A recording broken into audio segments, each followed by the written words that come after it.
Trump, President of the United States of America.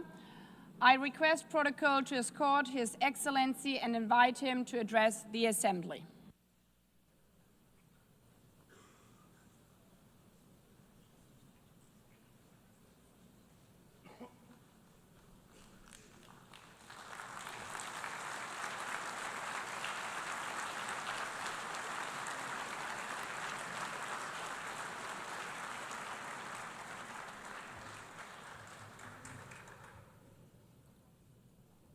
Thank you very much.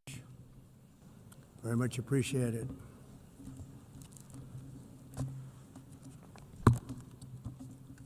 And I don't mind making this speech without a teleprompter, because the teleprompter is not working.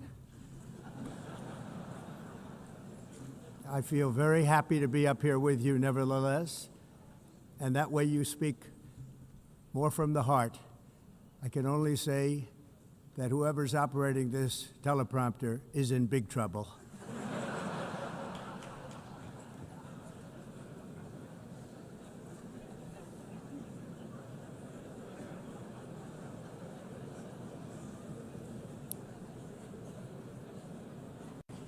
Hello, Madam First Lady. Thank you very much for being here. And Madam President, Mr. Secretary General, First Lady of the United States, distinguished delegates, ambassadors, and world leaders. 6 years have passed since I last stood in this grand hall and addressed a world that was prosperous and at peace in my first term. Since that day, the guns of war have shattered the peace I forged on 2 continents. An era of calm and stability gave way to one of the great crises of our time.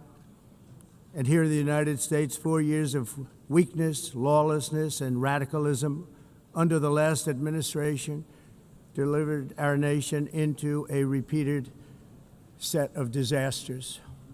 1 year ago, our country was in deep trouble, but today, just 8 months into my administration, we are the hottest country anywhere in the world, and there is no other country even close. America is blessed with the strongest economy, the strongest borders, the strongest military, the strongest friendships, and the strongest spirit of any nation on the face of the earth. This is indeed the golden age of America. We are rapidly reversing the economic calamity we inherited from the previous administration, including ruinous price increases and record-setting inflation like we've never had before.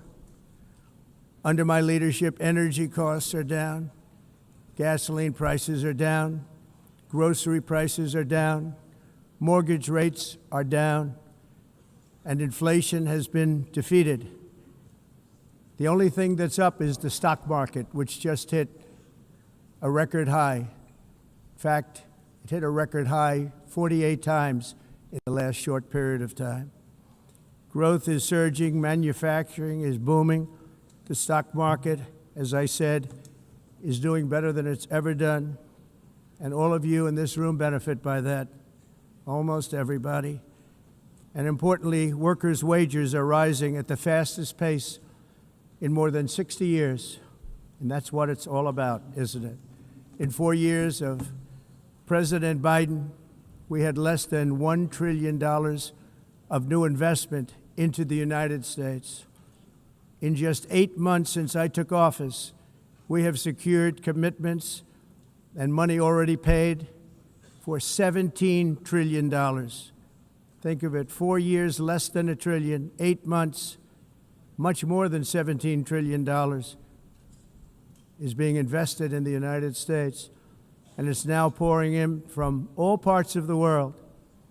We've implemented the largest tax cuts in American history and the largest regulation cuts in American history, making this once and again the best country on earth to do business. And many of the people in this room are investing in America, and it's turned out to be an awfully good investment during this 8-month period. In my first term, I built the greatest economy in the history of the world. We had the best economy ever, history of the world. And I'm doing the same thing again, but this time it's actually much bigger and even better. The numbers far surpass my record-setting first term.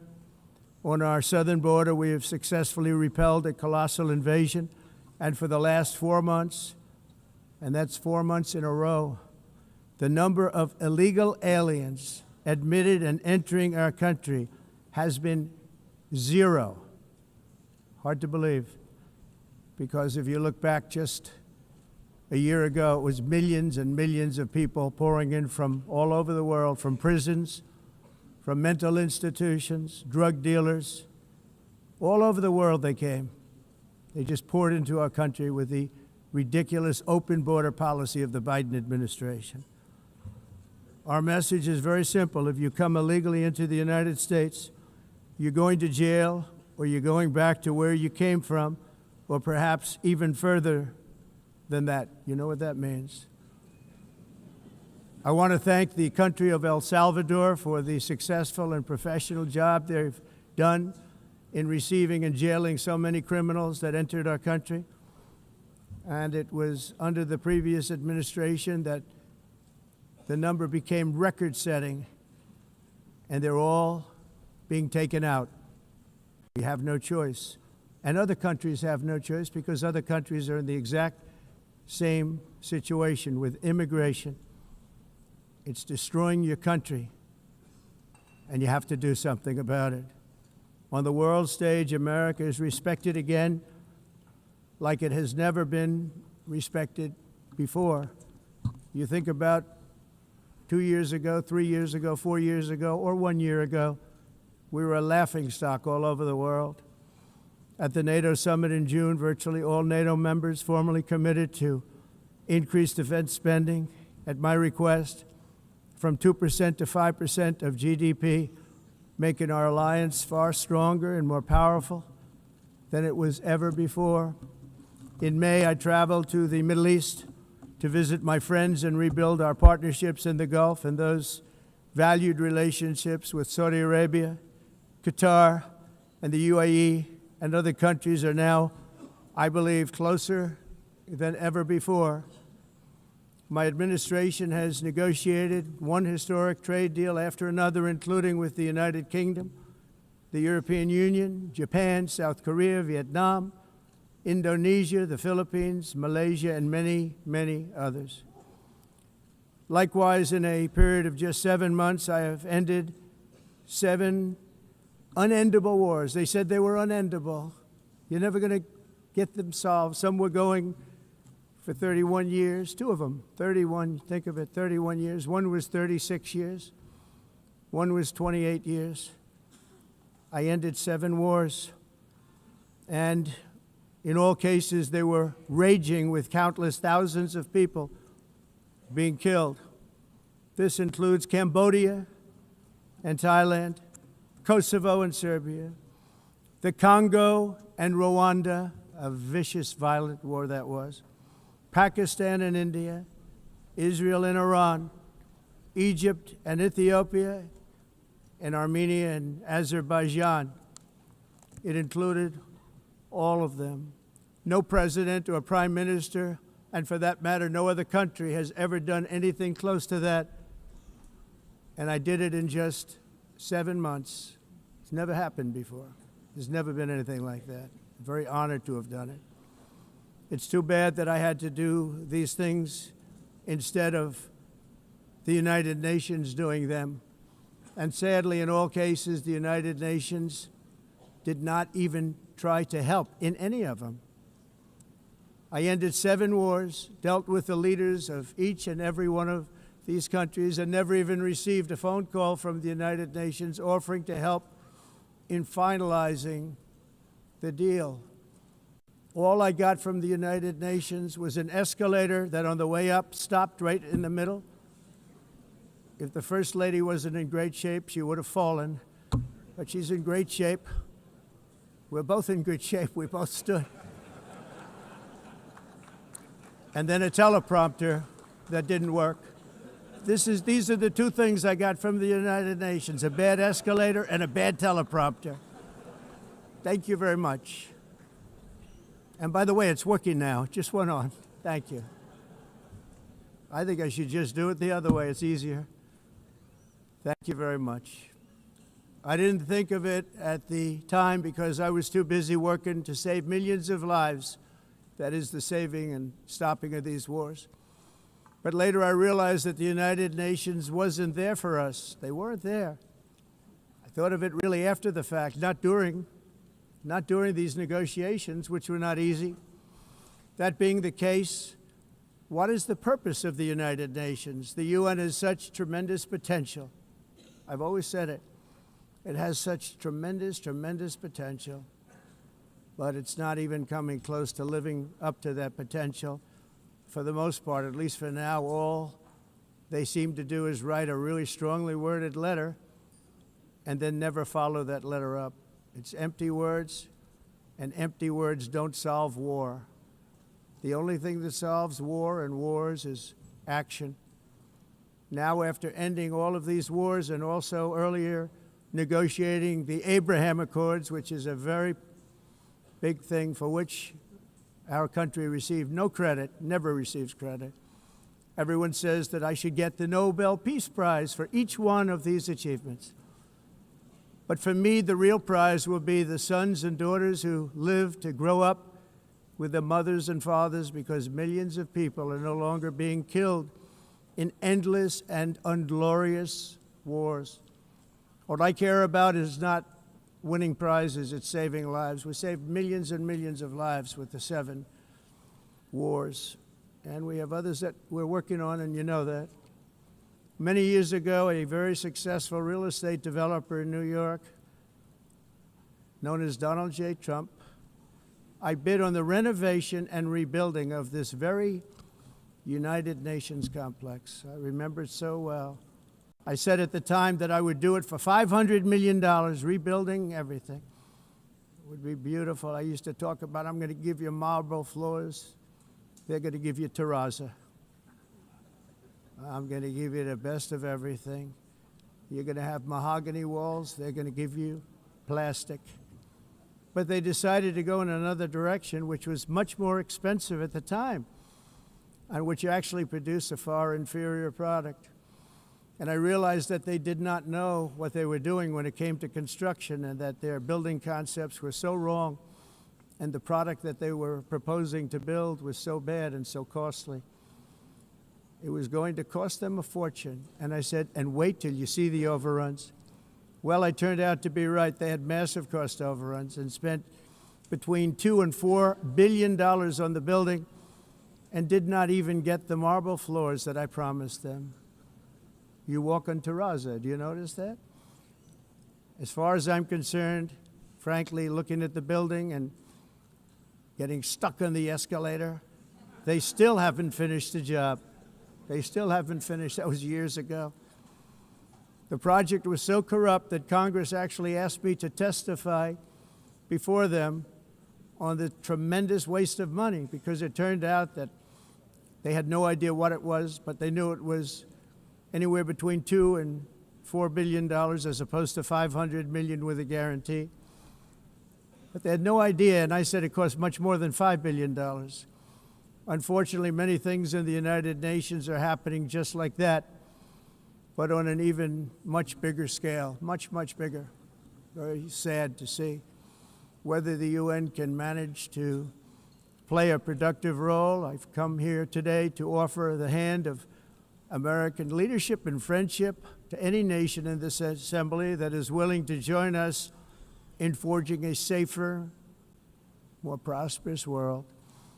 And it's a world that we'll be much happier with. A dramatically better future is within our reach. But to get there, we must reject the failed approaches of the past and work together to confront some of the greatest threats in history. There is no more serious danger to our planet today than the most powerful and destructive weapons ever devised by man, of which the United States, as you know, has many.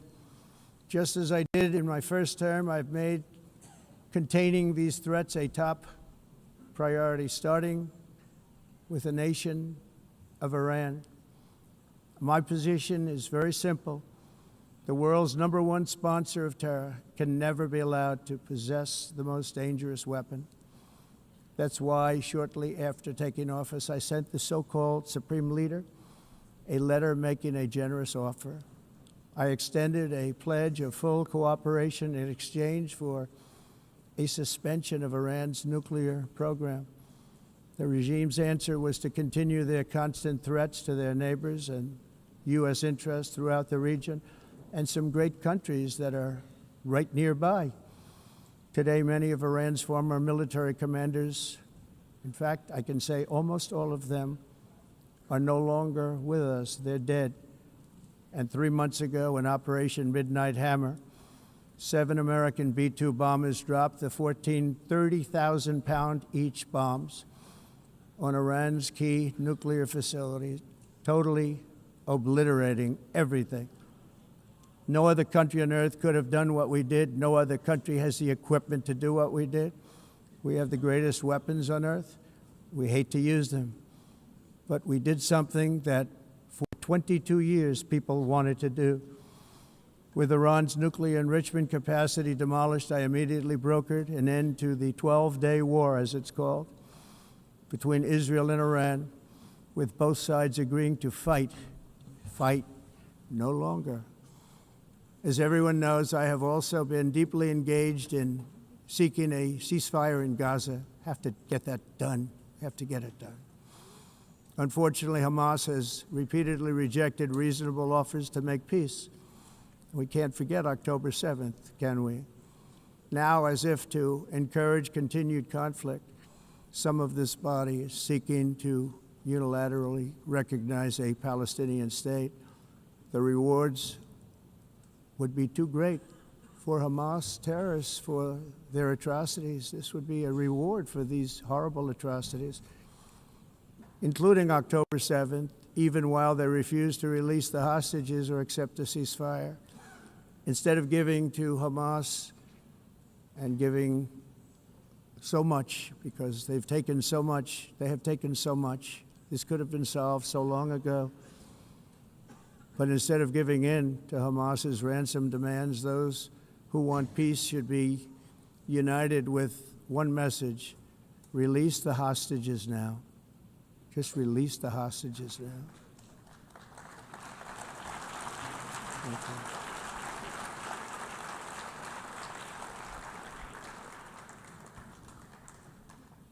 Thank you.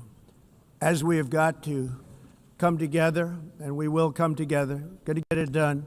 We have to stop the war in Gaza immediately. We have to stop it. We have to get it done. We have to negotiate, immediately have to negotiate peace. We got to get the hostages back. We want all 20 back. We don't want 2 and 4. As you know, I got, along with Steve Witkoff and others that helped us, Marco Rubio, we got most of them back. We were involved in all of them. But I always said the last 20 are going to be the hardest, and that's exactly what happened. We have to get them back now. We don't want to get back 2, and then another 2, and then 1, and then 3, have this process. No, we want them all back, and we want the actually 38 dead bodies back too. Those parents came to me, and they want them back, and they want them back very quickly and very badly, as though they were alive. They want them. They want them every bit as much as if their son or daughter were alive. I've also been working relentlessly, stopping the killing in Ukraine. I thought that would be, of the 7 wars that I stopped, I thought that would be the easiest because of my relationship with President Putin, which had always been a good one. I thought that was going to be the easiest one. But you know, in war, you never know what's going to happen. There are always lots of surprises, both good and bad. Everyone thought Russia would win this war in 3 days. But it didn't work out that way. It was supposed to be just a quick little skirmish. It's not making Russia look good. It's making them look bad. No matter what happens from here on out, this was something that should have taken a matter of days, certainly less than a week.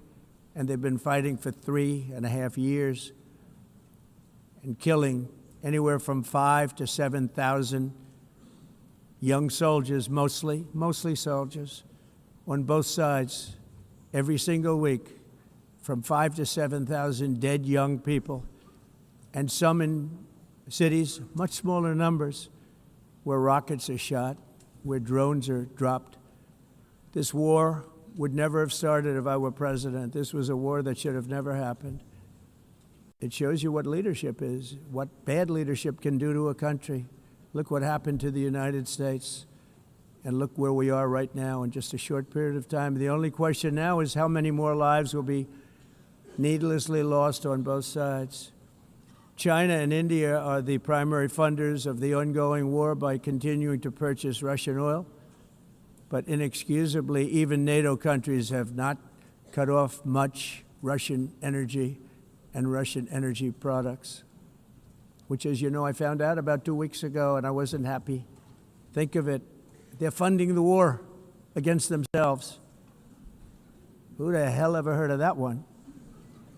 In the event that Russia is not ready to make a deal to end the war, then the United States is fully prepared to impose a very strong round of powerful tariffs, which would stop the bloodshed, I believe, very quickly. But for those tariffs to be effective, European nations, all of you are gathered here right now, would have to join us in adopting the exact same measures. I mean, you're much closer to this. We have an ocean in between. You're right there. And Europe has to step it up. They can't be doing what they're doing. They're buying oil and gas from Russia while they're fighting Russia. It's embarrassing to them, and it was very embarrassing to them when I found out about it, I can tell you that. They have to immediately cease all energy purchases from Russia. Otherwise, we're all wasting a lot of time. So I'm ready to discuss this. We're going to discuss it today with the European nations, all gathered here. I'm sure they're thrilled to hear me speak about it, but that's the way it is. I like to speak my mind and speak the truth. As we seek to reduce the threat of dangerous weapons today, I'm also calling on every nation to join us in ending the development of biological weapons once and for all. And biological is terrible, and nuclear is even beyond, and we include nuclear in that. We want to have a cessation of the development of nuclear weapons. We know, and I get to view it all the time. Sir, would you like to see? And I look at weapons that are so powerful that we just can't ever use them. If we ever use them, the world literally might come to an end. There would be no United Nations to be talking about. There would be no nothing. Just a few years ago, reckless experiments overseas gave us a devastating global pandemic. Yet despite that worldwide catastrophe, many countries are continuing extremely risky research into bioweapons and man-made pathogens. This is unbelievably dangerous. To prevent potential disasters, I'm announcing today that my administration will lead an international effort to enforce biological weapons convention, which is going to be meeting with the top leaders of the world by pioneering an AI verification system that everyone can trust. Hopefully the UN can play a constructive role, and it will also be one of the early projects under AI. Let's see how good it is, because a lot of people are saying it could be one of the great things ever, but it also can be dangerous, but it can be put to tremendous use and tremendous good, and this would be an example of that. Not only is the UN not solving the problems it should, too often, it's actually creating new problems for us to solve. The best example is the #1 political issue of our time, the crisis of uncontrolled migration. It's uncontrolled. Your countries are being ruined. The United Nations is funding an assault on Western countries and their borders. In 2024, the UN budgeted $372 million in cash assistance to support an estimated 624,000 migrants journeying into the United States. Think of that. The UN is supporting people that are illegally coming into the United States, and then we have to get them out. The UN also provided food, shelter, transportation, and debit cards to illegal aliens. Can you believe that? On the way to infiltrate our southern border. Millions of people came through that southern border. Just a year ago, millions and millions of people were pouring in, 25 million altogether over the 4 years of the incompetent Biden administration. And now we have it stopped, totally stopped. In fact, they're not even coming anymore because they know they can't get through. But what took place is totally unacceptable. The UN is supposed to stop invasions, not create them and not finance them. In the United States, we reject the idea that mass numbers of people from foreign lands can be permitted to travel halfway around the world, trample our borders, violate our sovereignty, cause unmitigated crime, and deplete our social safety net. We have reasserted that America belongs to the American people, and I encourage all countries to take their own stand in defense of their citizens as well. You have to do that because I see it. I'm not mentioning names. I see it, and I can call every single one of them out. You're destroying your countries. They're being destroyed. Europe is in serious trouble. They've been invaded by a force of illegal aliens like nobody's ever seen before. Illegal aliens are pouring into Europe. Nobody is ever, and nobody's doing anything to change it, to get them out. It's not sustainable. And because they choose to be politically correct, they're doing just absolutely nothing about it. And I have to say, I look at London, where you have a terrible mayor, terrible, terrible mayor, and it's been so changed, so changed. Now they want to go to Sharia law, but you're in a different country. You can't do that.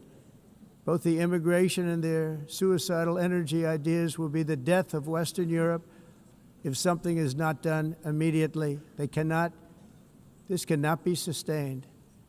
What makes the world so beautiful is that each country is unique. But to stay this way, every sovereign nation must have the right to control their own borders. You have the right to control your borders, as we do now, and to limit the sheer numbers of migrants entering their countries and paid for by the people of that nation that were there and that built that particular nation at the time. They put their blood, sweat, tears, money into that country, and now they're being ruined. Proud nations must be allowed to protect their communities and prevent their societies from being overwhelmed by people they have never seen before, with different customs, religions, with different everything. Where migrants have violated laws, lodged false asylum claims, or claimed refugee status for illegitimate reasons, they should, in many cases, be immediately sent home. And while we will always have a big heart for places and people that are struggling and truly compassionate, answers will be given. We have to solve the problem, and we have to solve it in their countries, not create new problems in our countries. And we are very helpful to a lot of countries that are just not able to send their people anymore. They used to send them to us in caravans of 25,000, 30,000 people each. These massive caravans of people pouring into our country, totally unchecked and unvetted. But not anymore. According to the Council of Europe in 2024, almost 50% of inmates in German prisons were foreign nationals or migrants. In Austria, the number was 53% of the people in prisons were from places that weren't from where they are now. In Greece, the number was 54%, and in Switzerland, beautiful Switzerland, 72% of the people in prisons are from outside of Switzerland. When your prisons are filled with so-called asylum seekers who repaid kindness, and that's what they did, they repaid kindness with crime. It's time to end the failed experiment of open borders. You have to end it now. See, I can tell you. I'm really good at this stuff. Your countries are going to hell. In America, we've taken bold action to swiftly shut down uncontrolled migration. Once we started detaining and deporting everyone who crossed the border, and removing illegal aliens from the United States, they simply stopped coming. They're not coming anymore. We're getting a lot of credit, but they're not coming anymore. This was a humanitarian act for all involved, because on the trips up, thousands of people a week were dying. Women were being raped. Nobody's ever seen anything like it. Raped, horribly beaten, raped. On the trip up, the journey up, it was a long walk. It was a long, arduous journey, indeed. And it was also a historic victory against human trafficking throughout the region. What we did was a victory, and we saved so many lives of people that wouldn't make the journey. That journey was loaded up with death. Loaded up with death. Dead bodies all along the roads of jungles to get up. They go through jungles, they go through areas so hot you couldn't breathe. They were dying of suffocation, areas so hot that you couldn't breathe. Dead bodies all over. By them not coming, we're saving tremendous numbers of lives. My people have done a fantastic job in doing what they did, and the American public agrees with it. I mean, I was very proud to see this morning I have the highest poll numbers I've ever had. Part of it is because of what we've done on the border. I guess the other part is what we've done on the economy. Joe Biden's policies empowered murderous gangs, human smugglers, child traffickers, drug cartels, and prisoners from all over the world. The previous administration also lost nearly 300,000 children. Think of that. They lost more than 300,000 children, little children, who were trafficked into the United States on the Biden watch, many of whom have been raped, exploited, and abused, and sold. Sold. Nobody talks about that. The fake news doesn't write about it. With many others, young children who are missing or dead. And we found a lot of these children, and we're sending them back, and we've been sending them back to their parents. They said, nobody knows who they are. They said, where do you come from? And they'll give us a country, and we'll find out, and we'll figure it out, and we'll bring them back to their homes. And the mother and father rush to the door, and their tears in their eyes. They can't believe that they're seeing their son or daughter, their little son or daughter again. We've done almost 30,000 of them so far. Any system that results in the mass trafficking of children is inherently evil. Yet that is exactly what the globalist migration agenda has done, and it's what it's all about. In America, those days, as you know, are over. The Trump administration is working, and we are continuing to work to track down the villains that are causing this problem, and also, as I said, to get back the 30,000 we've already returned. Now I think we're going to have another. We're going to find a lot. You're not going to find all of them. More than 300,000. They're lost or they're dead. They're lost or they're dead because of the animals that did this. To protect our citizens, I've also designated multiple savage drug cartels as far as and you see this, and you see it happening right before your eyes. Let's put it this way, people don't like taking big loads of drugs in boats anymore. There aren't too many boats that are traveling on the seas by Venezuela. They tend not to want to travel very quickly anymore. And we've virtually stopped drugs coming into our country by sea. We call them the water drugs. They kill hundreds of thousands of people.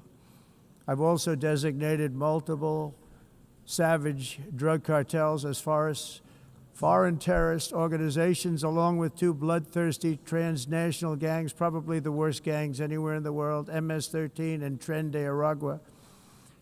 Tren de Aragua is from Venezuela, by the way. Such organizations torture, maim, mutilate, and murder with impunity. They're the enemies of all humanity. For this reason, we've recently begun using the supreme power of the United States military to destroy Venezuelan terrorists and trafficking networks led by Nicolas Maduro. To every terrorist thug smuggling poisonous drugs into the United States of America, please be warned that we will blow you out of existence. That's what we're doing. We have no choice. Can't let it happen. They're destroying I believe we lost 300,000 people last year to drugs, 300,000. Fentanyl and other drugs. Each boat that we sink carries drugs that would kill more than 25,000 Americans. We will not let that happen. Energy is another area where the United States is now thriving like never before. We're getting rid of the falsely named renewables. By the way, they're a joke. They don't work. They're too expensive. They're not strong enough to fire up the plants that you need to make your country great. The wind doesn't blow. Those big windmills are so pathetic and so bad, so expensive to operate. And they have to be rebuilt all the time, and they start to rust and rot. Most expensive energy ever conceived, and it's actually energy. You're supposed to make money with energy, not lose money. You lose money, the governments have to subsidize. You can't put them out without massive subsidies. And most of them are built in China, and I give China a lot of credit. They build them, but they have very few wind farms. So why is it that they build them and they send them all over the world, but they barely use them? You know what they use? Coal. They use gas. They use almost anything, but they don't like wind. But they sure as hell like selling the windmills. Europe, on the other hand, has a long way to go, with many countries being on the brink of destruction because of the green energy agenda. And I give a lot of credit to Germany. Germany was being led down a very sick path, both on immigration, by the way, and on energy. They were going green, and they were going bankrupt. And the new leadership came in, and they went back to where they were, with fossil fuel and with nuclear, which is good. It's now safe, and you can do it properly. But they went back to where they were, and they opened up a lot of different plants, energy-producing plants, and they're doing well. I give Germany a lot of credit for that. They've said this is a disaster, what's happening.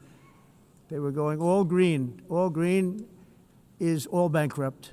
That's what it represents. And it's not politically correct. I'll be very badly criticized for saying it, but I'm here to tell the truth. I don't care. It doesn't matter to me. I'm in New York City. I'm feeling a lot safer. Crime, we're getting crime down. And by the way, speaking of crime, Washington, D.C. Washington, D.C. was the crime capital of America. Now it's a totally, after 12 days, it's a totally safe city. Everyone's going out to dinner. They're going out to restaurants. Your wife can walk down the middle of the street with or without you. Nothing's going to happen. My people have done a fantastic job. And yes, I called in the National Guard, and the National Guard took care of business, and they weren't politically correct, but they took care of business. We got 1,700 career criminals out, brought them back to where they came from, the countries where they came from, or put them in jails. Washington, D.C. is now a totally safe city again, and I welcome you to come. In fact, we'll have dinner together at a local restaurant, and we'll be able to walk. We don't have to go by an armor-plated vehicle. We'll walk right over there from the White House. They've given up their powerful edge, a lot of the countries that we're talking about, in oil and gas, such as essentially closing the great North Sea oil. Oh, the North Sea, I know it so well. Aberdeen was the oil capital of Europe, and there's tremendous oil that hasn't been found in the North Sea, tremendous oil. And I was with the Prime Minister I respect and like a lot, and I said, you're sitting with the greatest asset. They essentially closed it by making it so highly taxed that no developer, no oil company can go there. They have tremendous oil left, and more importantly, they have tremendous oil that hasn't even been found yet. And what a tremendous asset for the United Kingdom. And I hope the Prime Minister is listening, because I told it to him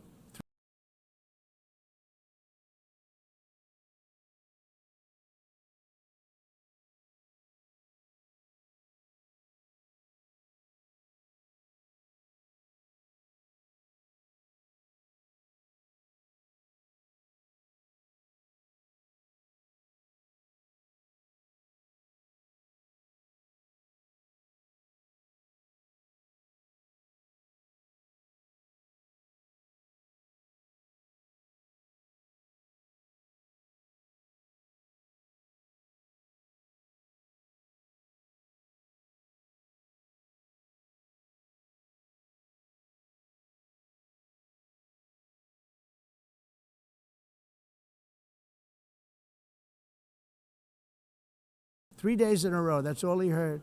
North Sea oil. North Sea, because I want to see them do well. I want to stop seeing them ruining that beautiful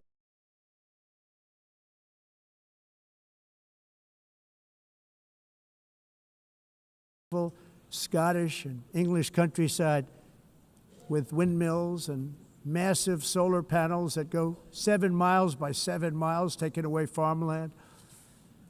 But we're not letting this happen in America. In 1982, the executive director of the United Nations Environmental Program predicted that by the year 2000, climate change would cause a global catastrophe. He said that it will be irreversible, as any nuclear holocaust would be. This is what they said at the United Nations. What happened? Here we are. Another UN official stated in 1989 that within a decade, entire nations could be wiped off the map by global warming. Not happening.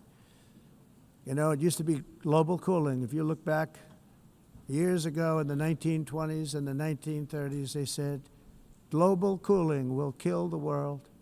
We have to do something.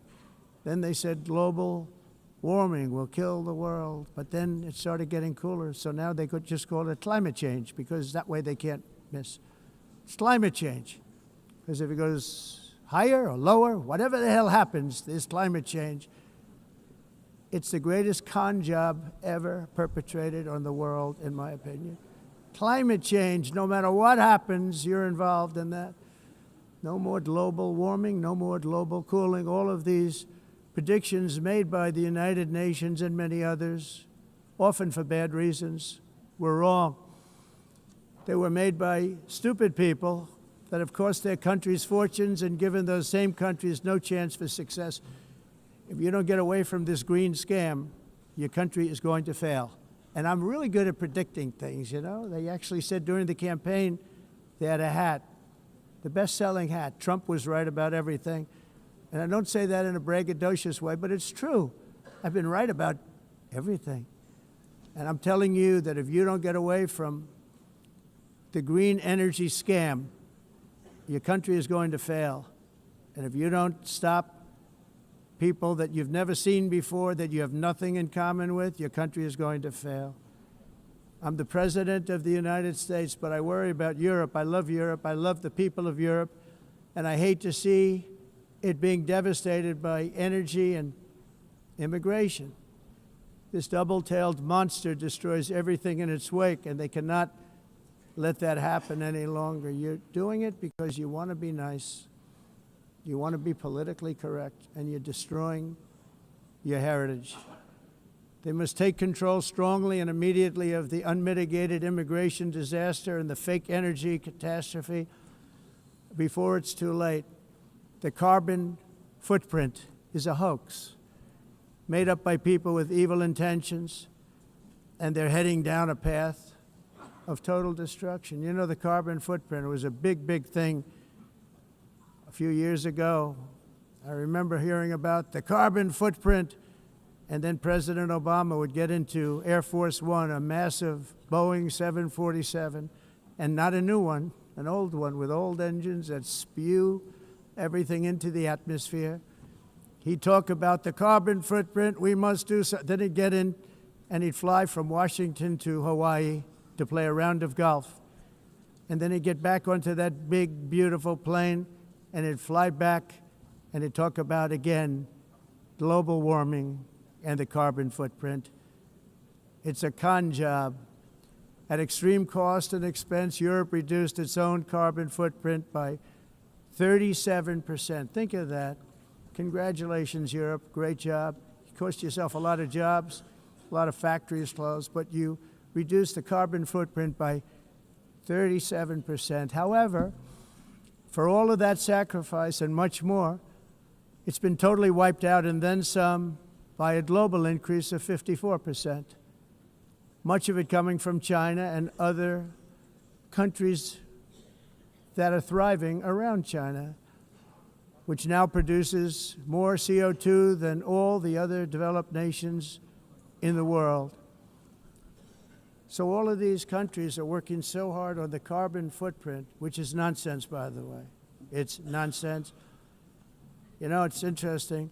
In the United States, we have still radicalized environmentalists, and they want the factories to stop. Everything should stop. No more cows. We don't want cows anymore. I guess they want to kill all the cows. They want to do things that are just unbelievable, and you have it too.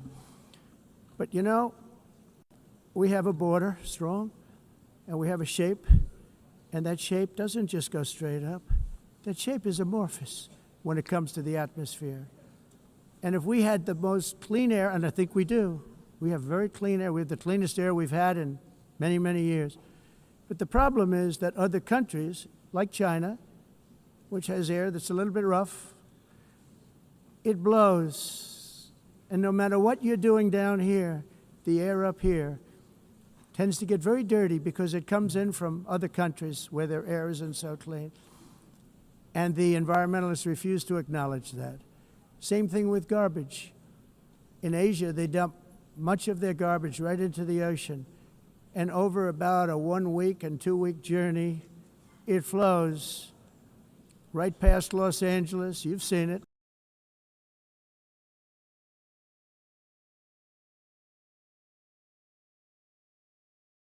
Massive amounts of garbage, almost too much to do anything about. Flowing past Los Angeles, past San Francisco, and then somebody will get in trouble because he dropped a cigarette on the beach. The whole thing is crazy. The primary effect of these brutal green energy policies has not been to help the environment, but to redistribute manufacturing and industrial activity from developed countries that follow the insane rules that are put down to polluting countries that break the rules and are making a fortune. They're making a fortune. European electricity bills are now 4 to 5 times more expensive than those in China, and 2 to 3 times higher than the United States. And our bills are coming way down. You probably see that our gasoline prices are way down. You know, we have an expression, drill, baby, drill, and that's what we're doing. We're going to be much lower in a year from now. But they've come way down over the last year.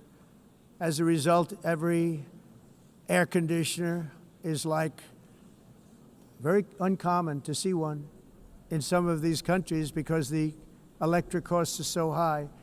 So while the U.S. has approximately 1,300 heat-related deaths annually, that's a lot, Europe loses more than 175,000 people to heat deaths each year because the costs are so expensive you can't turn on an air conditioner. What is that all about? That's not Europe. That's not the Europe that I love and know. All in the name of pretending to stop the global warming hoax. The entire globalist concept of asking successful industrialized nations to inflict pain on themselves and radically disrupt their entire societies must be rejected completely and totally, and it must be immediate. That's why in America I withdrew from the fake Paris Climate Accord, where, by the way, America was paying so much more than every country. Others weren't paying. China didn't have to pay until 2030. Russia was given an old standard that was easy to meet, a 1990 standard. But for the United States, we're supposed to pay like $1 trillion. And I said, this is another scam. The fact is, the United States has been taken advantage of by the world for many, many years, but not any longer, as you probably noticed.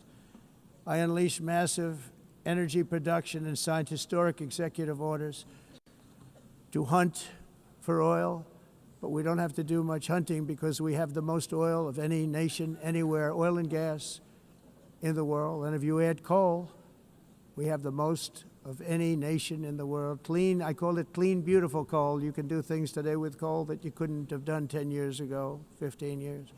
So I have a little standing order in the White House. Never use the word coal, only use the words clean, beautiful coal. Sounds much better, doesn't it? But we stand ready to provide any country with abundant, affordable energy supplies if you need them, when most of you do. We're proudly exporting energy all over the world. We're now the largest exporter. In the United States, we want trade and robust commerce with all nations, everybody. We want to help nations. We're going to help nations. But it must also be fair and reciprocal. The challenge with trade is much the same with climate. The countries that followed the rules, all their factories have been plundered. It's really sad to watch. They've been broken. They've been broken by countries that broke the rules. That's why the United States is now applying tariffs to other countries, and much as these tariffs were for many years applied to us, uncontrollably applied to us. We've used tariffs as a defense mechanism under the Trump administration, including my first term, where hundreds of billions of dollars in tariffs were taken in. And by the way, we had the lowest inflation, and now we have very low inflation. The only thing different is that we have hundreds of billions of dollars flowing into our country. But this is how we will ensure that the system works for everyone and is sustainable into the future. We're also using tariffs to defend our sovereignty and security throughout the world, including against nations that have taken advantage of former U.S. administrations for decades, including the most corrupt, incompetent administration in history, the sleepy Joe Biden administration. Brazil now faces major tariffs in response to its unprecedented efforts to interfere in the rights and freedoms of our American citizens and others, with censorship, repression, weaponization, judicial corruption, and targeting of political critics in the United States. I have a little problem saying this because I must tell you, I was walking in and the leader of Brazil was walking out. We saw him, and I saw him, he saw me, and we embraced. And then I'm saying, can you believe I'm going to be saying this in just 2 minutes? But we actually agreed that we would meet next week. We didn't have much time to talk, like about 20 seconds. They were in retrospect, I'm glad I waited because this thing didn't work out too well. But we did talk. We had a good talk, and we agreed to meet next week, if that's of interest. But he seemed like a very nice man, actually. He liked me, I liked him. But if you, and I only do business with people I like. When I don't like them, I don't like them. But we had, at least for about 39 seconds, we had excellent chemistry. It's a good sign. But also in the past, Brazil, can you believe this, unfairly tariffed our nation, but now because of our tariffs, we are hitting them back, and we're hitting them back very hard. As president, I will always defend our national sovereignty and the rights of American citizens. So I'm very sorry to say this, that Brazil is doing poorly and will continue to do poorly. They can only do well when they're working with us. Without us, they will fail, just as others have failed. It's true. Next year, the United States will celebrate the 250th anniversary of our glorious independence, a testament to enduring power and American freedom and spirit. We will also be proudly hosting the 2026 FIFA World Cup, and shortly thereafter, the 2028 Olympics, which is going to be very exciting. I hope you all come. I hope that countless people from all over the globe will take part of these will be great celebrations of liberty and human achievement, and that together we all can rejoice in the miracles of history that began in July 4th, 1776, when we founded the light to all nations. And it's something really that an amazing thing came out of that date. It's called the United States of America.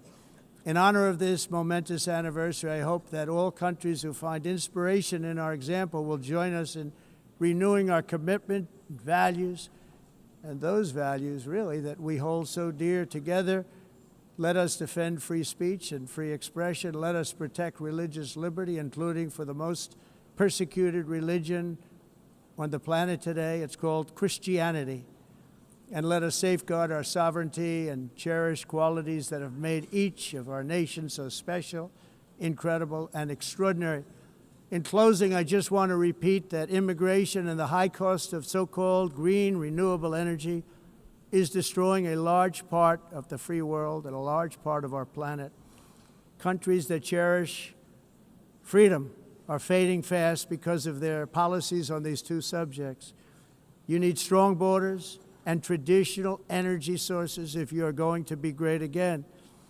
Whether you have come from north or south, east or west, near or far, every leader in this beautiful hall today represents a rich culture, a noble history, and a proud heritage that makes each nation majestic and unique, unlike anything else in human history or any other place on the face of the earth. From London to Lima, from Rome to Athens, from Paris to Seoul, from Cairo to Tokyo and Amsterdam to right here in New York City, we stand on the shoulders of the leaders and legends, generals and giants, heroes and titans who won and built our beloved nations, all of our nations, with their own courage, strength, spirit, and skill. Our ancestors climbed mountains, conquered oceans, crossed deserts, and trekked over wide open plains. They charged into thunderous battles, plunged into grave dangers, and they were soldiers and farmers and workers and warriors and explorers and patriots. They built towns into cities, tribes into kingdoms, ideas into industries, and small islands into mighty empires. You're a part of all of that. They were champions for their people who never gave up and who never, ever gave in. Their values defined our national identities. Their visions forged our magnificent destiny. Everybody in this room is a part of it in your own way. Each of us inherits the deeds and the myths, the triumphs, the legacies of our own heroes and founders who so bravely showed us the way. Our ancestors gave everything for homelands that they defended with pride, with sweat, with blood, with life, and with death. Now the righteous task of protecting the nations that they built belongs to each and every one of us. So together let us uphold our sacred duty to our people and to our citizens. Let us protect their borders, ensure their safety, preserve their cultures, treasure, and traditions, and fight, fight, fight for their precious dreams and their cherished freedoms. And in friendship and really a beautiful vision, let us all work together to build a bright, beautiful planet, a planet that we all share, a planet of peace and a world that is richer, better, and more beautiful than ever before. That can happen. It will happen. It will happen, and I hope it can happen and start right now, right at this moment. We'll turn it around. We're going to make our countries better, safer, more beautiful. We're going to take care of our people. Thank you very much. It's been an honor. God bless the nations of the world. Thank you very much. Bye.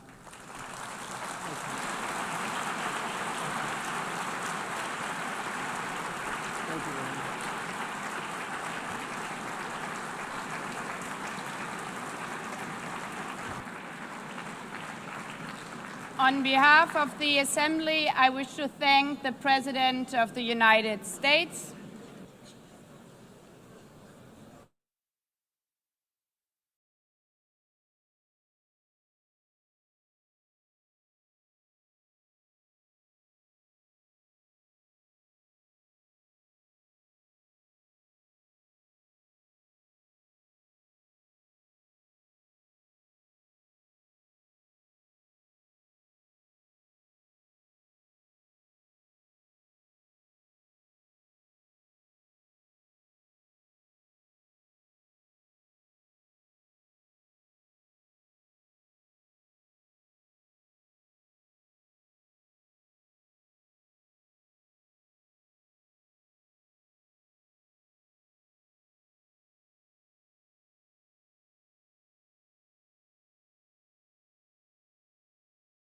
I'm proud to welcome Lori Chavez-DeRemer to the stage, Secretary of Labor. Thank you so much.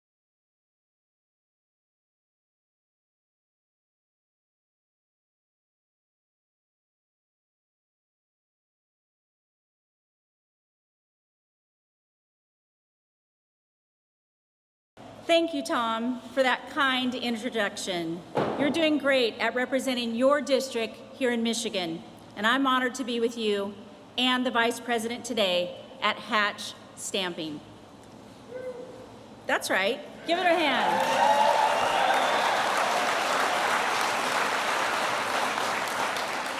This is my first time on the road with the Vice President Vance, and it is fitting that we're starting right here in the heart of America's Industrial Revolution as we continue fighting to put America workers first.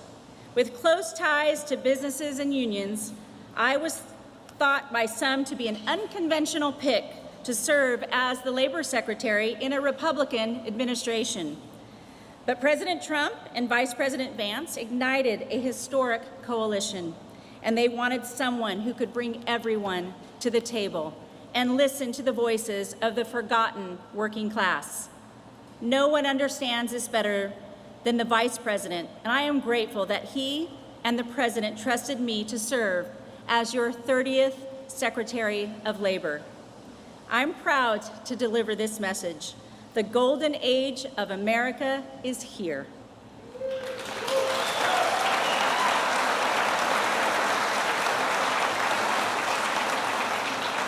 Nine months into this administration, America First policies have created hundreds of thousands of private sector jobs, and job growth has been entirely among native-born Americans. Working class wages are up, and GDP growth has smashed expectations. We've also seen nearly $8 trillion in private investment since Inauguration Day, which will bring mortgage-paying jobs back to the United States. Turns out, all we needed to kick off the golden age was a new president.